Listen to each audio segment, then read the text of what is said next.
ঘটনাৰ এই মুহূৰ্তত এটা ডাঙৰ আপডেট আহিছে। প্ৰথমতে কোৱা হৈছিল যে অসম অৰুণাচল সীমান্তত যি গুলিচালনাৰ ঘটনা সংঘটিত হৈছিল, অসমীয়া লোকলৈ লক্ষ্য কৰি অৰুণাচলী দুৰ্বৃত্তই গুলিচালনা কৰিছিল বুলি সন্দেহ প্ৰকাশ কৰা হৈছে। কিন্তু নহয়, এই মুহূৰ্তৰ এটা ডাঙৰ আপডেট জনাইছো যে অৰুণাচল আৰক্ষীয়ে গুলিচালনা কৰিছিল। অৰুণাচল আৰক্ষীৰ কৰ্মৰত জোৱানে অসমৰ লোকসকললৈ লক্ষ্য কৰি গুলিচালনা কৰিছিল। উমাং আমলে নামৰ অৰুণাচলৰ আৰক্ষীৰ যিজন লোক আছে তেওঁ গুলিচালনা কৰিছিল। উপায়ুক্তৰ পুত্ৰয়ো গুলিচালনা কৰাৰ অভিযোগ উত্থাপন হৈছে। 18 জন অসমীয়ালৈ লক্ষ্য কৰি নিৰ্বিচাৰ গুলিচালনা সংঘটিত কৰিছিল।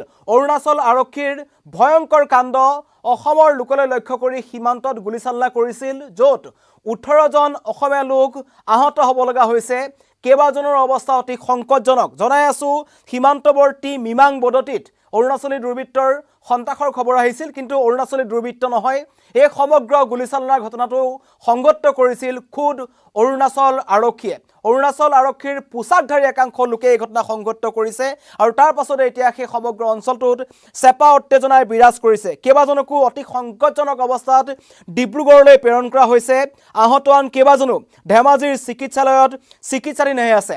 সীমাৰ এটা বিবাদমান এলেকা আছিল, সেই এলেকাটোত প্ৰায় 2 বছৰৰ পৰা একাংশ অৰুণাচলী লোকে তাত অসমৰ মাটি বেদখল কৰিছিল। কিন্তু আজি পুনৰ ধেমাজিৰ গোগামুখৰ অসম অৰুণাচল সীমান্তৰ যি মিমাং বদতি আছে, তাত অৰুণাচলৰ ইমেং গাঁৱৰ একাংশ লোকে কিছুমান অসমীয়া লোকক মাতি নিছিল আলোচনা কৰিবলৈ বুলি।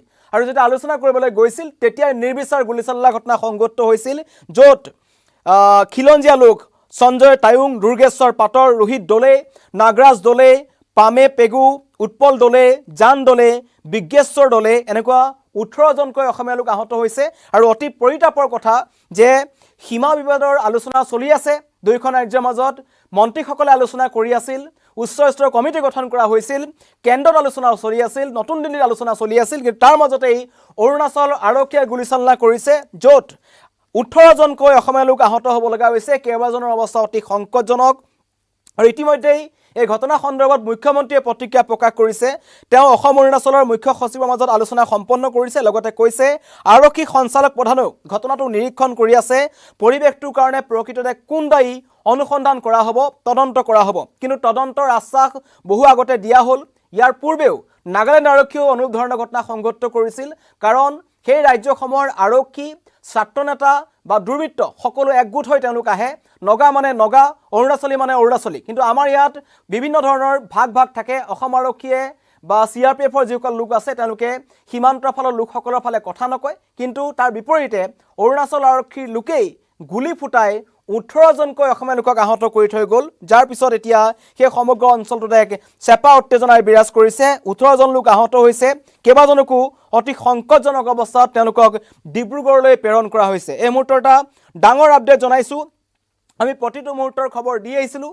ধেমাজিৰ গোগামুখৰ যি মিংমাং বদতি অঞ্চল আছে, য'ত গুলিচালনাৰ ঘটনা সংঘটিত হৈছিল।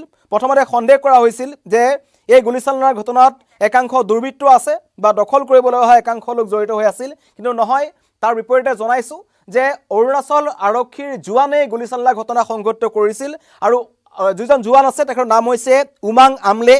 আৰু লগতে সেই অঞ্চলটোৰ যেটো অৰুণাচলৰ ফালৰ যেটো অঞ্চল আছে, তাৰ যিজন উপায়ুক্ত আছে, সেই উপায়ুক্তৰ পুত্ৰই গুলিচালনা সংঘটিত কৰিছিল। আৰু তাৰ পাছতেই এতিয়া এক উত্তপ্ত পৰিস্থিতিৰ সৃষ্টি হৈছে। ইতিমধ্যেই অৰুণাচলৰ ইমে গাঁৱৰ লোকসকলে অসমৰ মাটি বেদখল কৰি তাত ঘৰ সাজিছিল। সেই সীমান্তৰ লোকসকলে দীৰ্ঘদিনৰ পৰা কৈ আহিছিল যে তাত আৰক্ষী নিৰাপত্তাৰক্ষী ব্যৱস্থা কৰিব লাগে, নহ'লে ভয়ংকৰ ঘটনা সংঘটিত হ'ব পাৰে। আৰু আজি ভয়ংকৰ ঘটনা সংঘটিত হৈ গ'ল। আলোচনাৰ কাৰণে মাতি নি 18 জনকৈ অসমীয়া লোকক গুলিচালনা কৰি আহত কৰা হ'ল। কেইবাজনৰ অৱস্থা কিন্তু সংকটজনক। আৰু মুখ্যমন্ত্ৰীয়ে কৈছে যে অনুসন্ধান কৰিব, কোনো কাৰণতে অসমৰ মাটি এৰি দিয়া নহ'ব। অসম আৰক্ষীক এই সন্দৰ্ভত নিৰ্দেশনা দিয়া হৈছে। তাত যথেষ্ট সংখ্যক নিৰাপত্তা বাহিনী বা অন্য লোক তাত মোতায়েন কৰা হৈছে। মন্তব্য আহিছে, শুনাই ল'ব বিচাৰিছোঁ। ইতিমধ্যে আমাৰ মুখ্য সচিব আৰু অৰুণাচলৰ মুখ্য সচিবৰ মাজত আলোচনা হৈছে। DGPও আলোচনা কৰি আছে।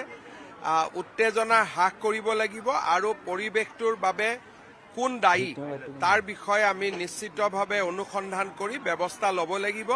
মই অসম পুলিচক নিৰ্দেশ দিছোঁ, কোনো কাৰণতে যাতে অসমৰ মাটি আমি ক'তো এৰি দিবলগীয়া নহয়। আৰু আমাৰ ৰিএনফৰ্চমেণ্টটো তালৈকে ইতিমধ্যে গৈছে। বিষয়টো ইতিমধ্যে আমাৰ মুখ্য সচিব আৰু অৰুণাচলৰ মুখ্য সচিবৰ মাজত আলোচনা হৈছে। ডিজিপিয়েও আলোচনা কৰি আছে। উত্তেজনা হ্ৰাস কৰিব লাগিব আৰু পৰিৱেশটোৰ বাবে কোন দায়ী তাৰ বিষয়ে আমি নিশ্চিতভাৱে অনুসন্ধান কৰি ব্যৱস্থা ল'ব লাগিব। মই অসম পুলিচক নিৰ্দেশ দিছোঁ, কোনো কাৰণতে যাতে অসমৰ মাটি আমি ক'তো এৰি দিবলগীয়া নহয় আৰু আমাৰ ৰিএনফৰ্চমেণ্টটো তালৈকে ইতিমধ্যে গৈছে। বিষয়টো ইতিমধ্যে আমাৰ মুখ্য সচিব আৰু অৰুণাচলৰ মুখ্য সচিবৰ মাজত আলোচনা হৈছে। ডিজিপিয়েও আলোচনা কৰি আছে। উত্তেজনা হ্ৰাস কৰিব লাগিব আৰু পৰিৱেশটোৰ বাবে কোন দায়ী তাৰ বিষয়ে আমি নিশ্চিতভাৱে অনুসন্ধান কৰি ব্যৱস্থা ল'ব লাগিব। মই অসম পুলিচক নিৰ্দেশ দিছোঁ, কোনো কাৰণতে যাতে অসমৰ মাটি আমি ক'তো এৰি দিবলগীয়া নহয় আৰু আমাৰ ৰিএনফৰ্চমেণ্টটো তালৈকে ইতিমধ্যে।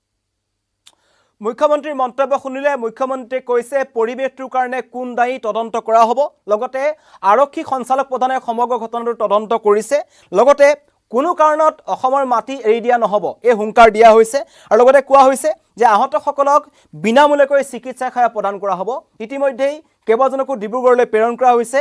অতি গুৰুতৰভাৱে আহত কেইজনমানক ধেমাজি অসামৰিক চিকিৎসালয়ত ভৰ্তি কৰা হৈছে।